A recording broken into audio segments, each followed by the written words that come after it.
Selamat pagi Bapak Ibu dan saudara-saudaraku, apa kabar pagi ini? Harapan dan doa saya kita semua sudah bangun dengan sehat, dengan sukacita dan damai sejahtera untuk menjalani kehidupan kita di hari ini. Senang sekali kita berjumpa kembali, kita masih di acara Renungan Pagi edisi 22 Februari 2023. Pagi ini sebelum kita beraktivitas, mari bersama kita membaca dan mendengarkan 1 Raja-Raja pasal 8 ayat 62 sampai 66 demikian. Lalu raja bersama-sama segenap Israel mempersembahkan korban sembelihan di hadapan Tuhan. Sebagai korban keselamatannya kepada Tuhan, Salomo mempersembahkan 22.000 ekor lembu sapi dan 120.000 ekor kambing domba. Demikianlah raja dan segenap Israel mentabiskan rumah Tuhan itu. Pada hari itu juga raja menguduskan pertengahan pelataran yang di depan rumah Tuhan, sebab disitulah ia mempersembahkan korban bakaran, korban sajian dan segala lemak korban keselamatan. Sebab mezbah tembaga yang di hadapan Tuhan itu terlalu kecil untuk memuat korban bakaran dan korban sajian dan segala lemak korban keselamatan itu. Lalu Salomo mengadakan perayaan pada hari itu juga di hadapan Tuhan Allah kita selama 7 hari bersama-sama dengan seluruh Israel, suatu jemaah yang besar, dari jalan masuk ke Hamat sampai sungai Mesir. Pada hari yang ke-8 disuruhnya bangsa itu pergi, maka mereka memohon berkat untuk raja. Lalu pulanglah ke kemah mereka sambil bersuka cita dan bergembira atas segala kebaikan yang telah dilakukan Tuhan kepada Daud hambanya dan kepada orang Israel umatnya. Doa berkat. Saudara-saudaraku, sebagaimana lazimnya akhir sebuah ibadah biasanya ditutup dengan doa berkat yang dilakukan oleh pemimpin ibadah. Demikian juga ibadah pentabisan rumah Allah yang didirikan oleh Salomo ditutup dengan doa berkat. Dalam kesempatan ini Salomo bertindak sebagai raja dan imam, menyampaikan pengajaran, menaikkan doa dan memberi berkat. Dan tindakan Salomo ini kelak sepenuhnya digenapi oleh Tuhan kita Yesus Kristus, Sang Nabi, Imam, Raja sejati. Melaluinya kita beroleh perdamaian dan berkat ilahi. Salomo mempersembahkan korban yang bermakna penyembahan bagi Allah. Dan ia menghabiskan begitu banyak korban yang dipotong. Semua menunjukkan betapa besarnya rasa syukur dan kebahagiaan Salomo menyaksikan apa yang Tuhan sudah buat dalam kehidupan bangsa Israel. Doa syukur dipanjatkan karena Allah menyediakan tempat perhentian bagi umat. Biasanya istilah tempat perhentian ini dipakai untuk menunjukkan tanah perjanjian. Namun dengan berdirinya bait Allah, mereka merasakan bahwa semua yang Allah janjikan kepada mereka sebagai suatu bangsa sudah lengkap. Mereka sudah memiliki wilayah dan undang-undang dasar berupa hukum Taurat. Mereka juga memiliki Raja Salomo sebagai pemimpin politik mereka. Ditambah bangunan bait Allah secara simbolis menyatakan kehadiran raja atas segala raja dalam kehidupan mereka. Dan apalagi yang mereka butuhkan? Saudara sekalian, sebagai bentuk doa syukur Salomo atas kebaikan Allah, maka diadakanlah perayaan bersama umat Israel selama 7 hari.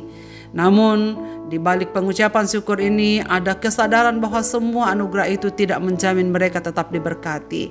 Dan karena itulah berkat hanya akan terus mengalir kalau ikatan perjanjian itu tetap dipelihara. Oleh sebab itu doa permohonan Salomo adalah kiranya Tuhan Allah kita menyertai kita sebagaimana Ia telah menyertai nenek moyang kita.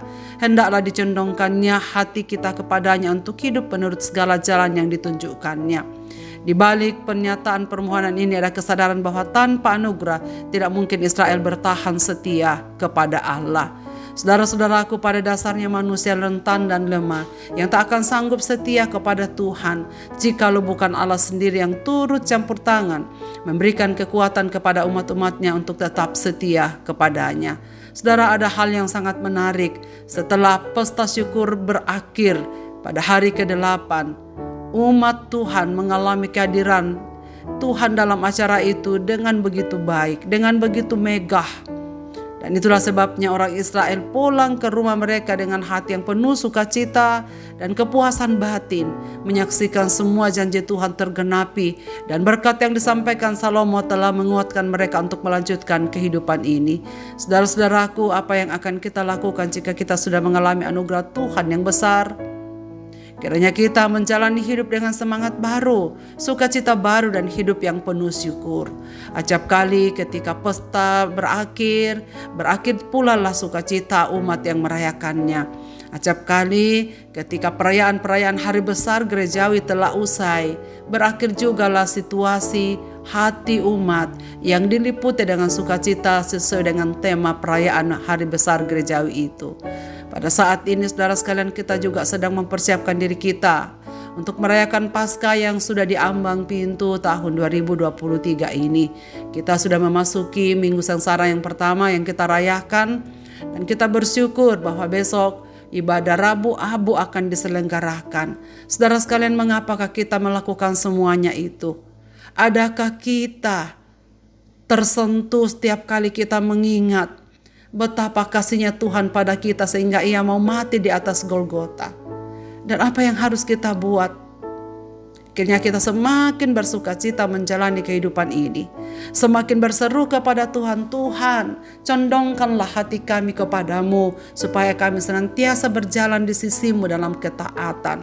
Saudaraku, adakah ini menjadi komitmen baru kita, mengiring Tuhan di tengah-tengah limpahnya kasih Tuhan yang telah kita alami?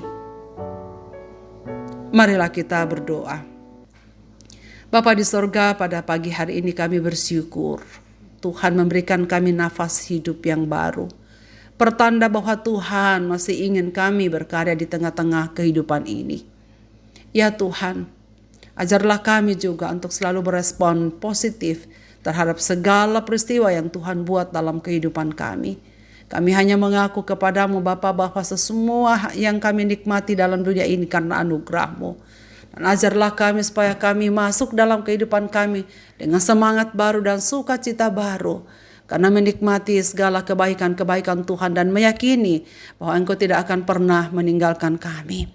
Jadikanlah hidup kami ya Tuhan untuk semakin berkarya di hadapan-Mu, berarti bagi orang lain, memberitakan keselamatan bagi banyak orang, dan menjadi kesaksian yang hidup di tengah-tengah kehidupan kami melalui kata, perbuatan, dan tingkah laku kami. Berkatilah umat-umat-Mu dimanapun mereka berada pada pagi ini, pendengar setia renungan pagi dalam aktivitas mereka hari ini. Tuhan, tuntunlah mereka yang sedang sungguh-sungguh memuntah pertolongan-Mu Bapa. Tolonglah mereka dalam situasi hidup mereka yang sedang kelemahan oleh karena sakit penyakit. Mereka yang sedang berduka karena kehilangan orang-orang yang mereka cintai. Mereka yang betul-betul tak punya pegangan selain Tuhan. Kuatkanlah mereka Tuhan. Hadirlah dalam hidup mereka, beri sukacita, beri damai sejahtera, supaya mereka dapat menjalani hari ini dan segala persoalan dalam hidup mereka dalam penyerahan yang sungguh kepadamu, ya Tuhan. Di dalam nama Tuhan Yesus Kristus kami serahkan diri untuk beraktivitas hari ini. Bersama seluruh keluarga kami, anak-anak kami, pelayanan-pelayanan kami, dan pekerjaan-pekerjaan kami, studi kami, apapun yang kami akan melaksanakan di hari ini, biarlah Tuhan menyertai kami. Dengar doa kami Bapa, dalam Kristus Tuhan kami datang kepadamu. Amin. Selamat beraktivitas Bapak, Ibu, dan saudara-saudaraku. Tuhan Yesus memberkati kita sekalian.